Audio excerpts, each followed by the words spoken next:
Good morning, hello guys, welcome to our new blog. আমি রেখা প্রথম তোমরা এক্সপেরিয়েন্স গায়ারি। গতকাল সরস্বতী ঠাকুরটাকে বিসর্জন করে চলে এসেছি। আজকে সানডে, সানডে মানে ফান্ডে, ফান্ডে মানে চিকেন ডে। আজকে হচ্ছে যে কি যা যা করছি সব তোমাদের সঙ্গে শেয়ার করব, কারণ যে আমি তো আজকে বাড়িতেই আছি, পুরোটাই ছুটি। আজকে না শেয়ার আছে না কিছু প্রপার, আমি পুরোটাই ফাঁকা। আজকে দেখো কত সুন্দর ঝলমলে রোদ উঠেছে, ফিলটাই মনে হচ্ছে Sunday Sunday.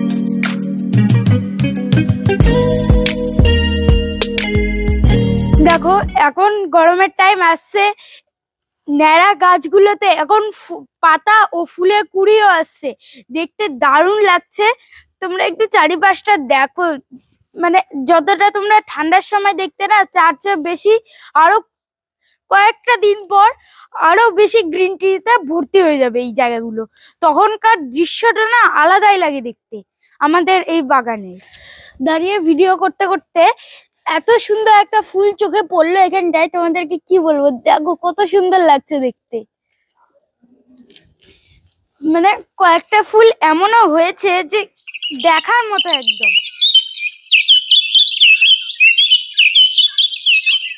Good morning, Saraswati মায়ের কাছে এটা লাস্ট ব্লগ শুট করা। তো আজকে যাব হচ্ছে সরস্বতী ঠাকুরটাকে বিসর্জন করতে, তাই জন্য দেখো পুরো ধূপকাঠি জ্বালানো আছে এখানটায়।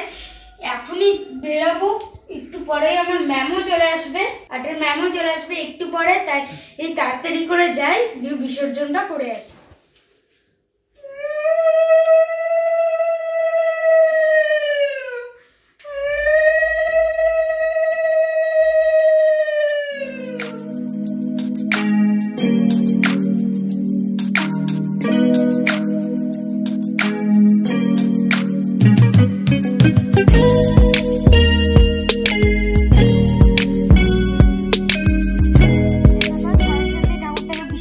করতে যাচ্ছি, প্রচন্ড পরিমাণে খারাপ লাগছে।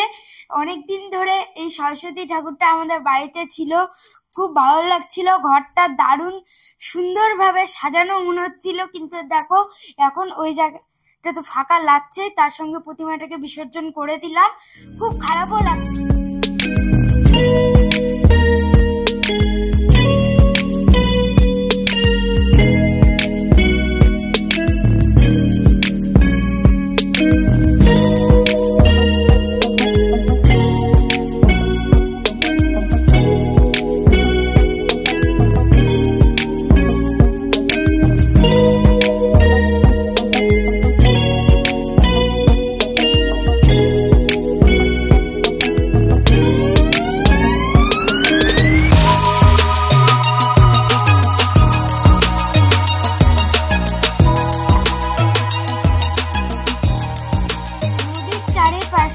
দেখো এই নদীর চারিপাশটাকে দেখতে এত সুন্দর লাগছে, কি বলবো তোমাদের। চারিপাশে গাছ, জল, একটা অন্যরকম পরিবেশ।